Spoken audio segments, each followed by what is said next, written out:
നീ ചോദിക്കുന്നതും ചോദിക്കാത്തതുമായ നിയോഗങ്ങൾ നിനക്ക് സാധിച്ചു കിട്ടും. 101 നന്മ നിറഞ്ഞ മറിയമേ എന്ന പ്രാർത്ഥന ചൊല്ലി കാഴ്ചവെക്കുക. നന്മ നിറഞ്ഞ മറിയമേ സ്വസ്തി, കർത്താവ് അങ്ങയിലൂടെ സ്ത്രീകളിൽ അങ്ങ് അനുഗ്രഹിക്കപ്പെട്ടവളാവുന്നു. അങ്ങയുടെ ഉദരത്തിൻ ഫലമായ ഈശോ അനുഗ്രഹിക്കപ്പെട്ടവനാവുന്നു. പരിശുദ്ധ മറിയമേ തമ്പുരാൻ്റെ അമ്മേ, പാപികളായ ഞങ്ങൾക്ക് വേണ്ടി എപ്പോഴും ഞങ്ങളുടെ മരണസമയത്തും തമ്പുരാനോട് അപേക്ഷിച്ചുകൊള്ളണേ. അമ്മേ. എന്തെന്നാൽ ഇന്ന് നമ്മൾ പരിശുദ്ധ മറിയമേ ചെല്ലുമ്പോൾ നമ്മളുടെ എല്ലാ പാപങ്ങൾക്കും വേണ്ടിയാണ് നമ്മൾ മാപ്പ് അപേക്ഷിക്കുന്നത്.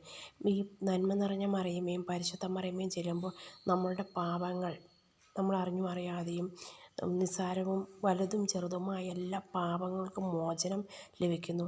ആ മോചനം ലഭിക്കുമ്പോഴാണ് നമ്മൾ ചോദിക്കുന്നതും ചോദിക്കാത്തതുമായ നിയോഗങ്ങൾ സാധിച്ചു കിട്ടുന്നത്. നന്മ നിറഞ്ഞ മറിയമേ സ്വസ്തി, കർത്താവ് അങ്ങയിലൂടെ സ്ത്രീകളിൽ അങ്ങ് അനുഗ്രഹിക്കപ്പെട്ടവളാകുന്നു. അങ്ങയുടെ ഉദരത്തിൻ ഫലമായ ഈശോ അനുഗ്രഹിക്കപ്പെട്ടവനാകുന്നു. പരിശുദ്ധ മറിയമേ തമ്പുരാൻ്റെ അമ്മേ, പാപികളായ ഞങ്ങൾക്ക് വേണ്ടി. അപ്പം നമ്മൾ പാപിയാണെന്ന് നമ്മുടെ പാപങ്ങൾ അവിടെ നമ്മുടെ ഈ പാപങ്ങൾക്ക് മോചനം നമ്മൾ യാചിക്കുവാണ് അവിടെ. അപ്പം നമ്മുടെ അനുഗ്രഹങ്ങൾ സാധിച്ചു കിട്ടും. വിശ്വാസത്തോടു കൂടി എല്ലാവരും ഈ പ്രാർത്ഥന ചൊല്ലുക. എല്ലാവരും ധാരാളം അനുഗ്രഹങ്ങൾ എല്ലാവർക്കും ലഭിക്കട്ടെ.